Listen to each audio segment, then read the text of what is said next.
Yeah, I was sent this post that was on Facebook, and it's about a woman that left her husband. So let's go ahead on. We'll put this up on the screen. Let's go ahead and read this together, and let's just see what this post is talking about. All right, so it says here, I need to get this off my chest. I came home from work and my husband told me he lost his job. I really tried to be a good wife and hold things down for about 30 days.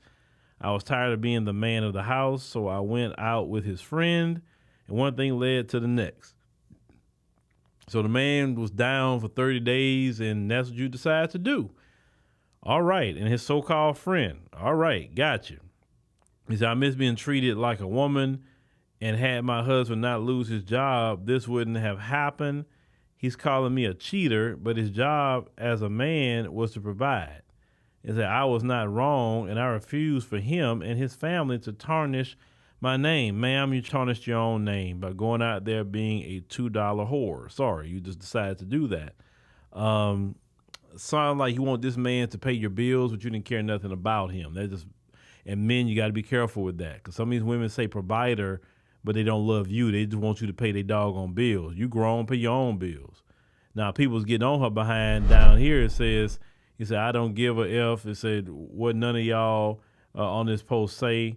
It said, and y'all thought I was single and I have a whole husband. However, he's the worst decision.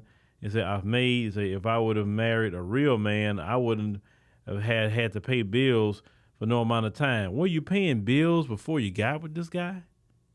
I know good and well, did he get you straight from your mammy house? That's what I'm trying to find out.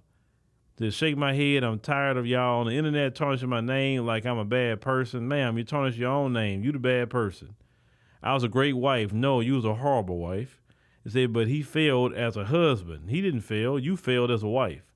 Shake my head. I just want to get a divorce and be happy with his friend. Yeah, that's going to work out very well. The friend really going to want you, the woman that walked away and cheat with him, right? Yeah, it never works out that way, genius. He said, him and his mom keep disrespecting me, and I'm fed up. You should be disrespected because of what you done. I mean, come on, but you disrespect yourself. Now, you say you're going to get a divorce. That's the best thing ever that could happen to that man. Now, another post says, today makes 2 years since my husband proposed to me, married in June. When I said yes to a protector and a provider. So basically, you was a gold digger. You wanted him to pay your bills, and God made it so where he couldn't do that, and you got exposed real quick. Let me continue. Say, I did not agree to marry a man that would end up broke at some point in our lives. I'm an extremely beautiful woman. No, you're not. You're the ugliest thing walking the planet Earth.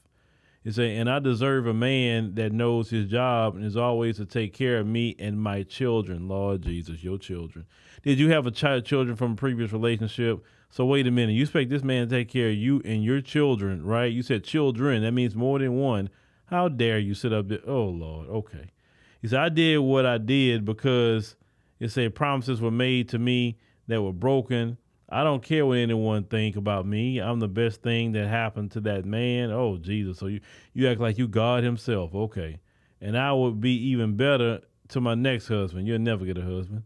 And say, with that said, I filed for divorce. Ma'am, once again, that's the best thing ever for that man that you do that. I'm pretty sure that man was filing on you way before you even thought about that. What man would sit up there and be disrespected in that manner? You had to pay some bills, so what? It's called a partnership. You know what I'm saying? And most men, what if he got sick? You would do the same thing. What if he had an accident and he couldn't work for a month or so? You do the same thing. See, sometimes God allowed things to happen so you can find out who the person, you really are, right? Because I'm telling you, hard times will expose, who each other is, right? Either it's going to bring you closer together or it's going to tear you apart. So lucky for him that he found out about you very early. You can't sit up here and talk about your name. You done your own name wrong, ma'am. You wanted someone to just pay your bills. You didn't want to be a grown woman in the situation. You didn't love the man whatsoever. You say you married him just to protect and provide. That's not why you get married. You can provide for yourself. You understand what I'm saying? You get married because you love the person. You want to build a life with this person. And you grow on from there. You try to get all your hopes and dreams done that you can together as a family unit. But this is why a lot of men today are very reluctant in getting in relationships or even marrying some of the women, because some women love the idea of marriage, but they actually don't want to be married. They look at men as a personal ATM, and if the ATM starts spitting out 20s and hundreds, then I'm gonna go ahead and go lay up with some other man that's not. And this is the thing: the man you in lay up with not giving you a dime, and that's usually how it is. And you wonder why guys are talking about drizzle.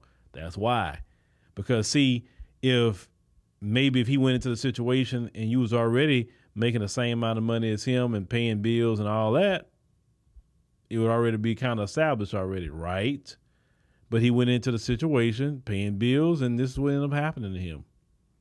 And he was paying bills with your children. You didn't say y'all had kids together. You said your children. So you had a lot of nerve, ma'am. You had a lot of nerve. But hey, I think this is a good thing for that man. I think it's good. He moved on with his life, and he dodged a major bullet. And hopefully the next man won't fool with that kind of woman, and that's simple. When you loosen your morals and do things like that, you get that back. My grandmother always said that. Be careful what you do to people, because you're going to get it back, good or bad. So if you want good things to happen to you, do good. And if you want bad things to happen to you, just go ahead and do bad to other people. You always going to get it back. And you better believe she's going to get it back in a bad way.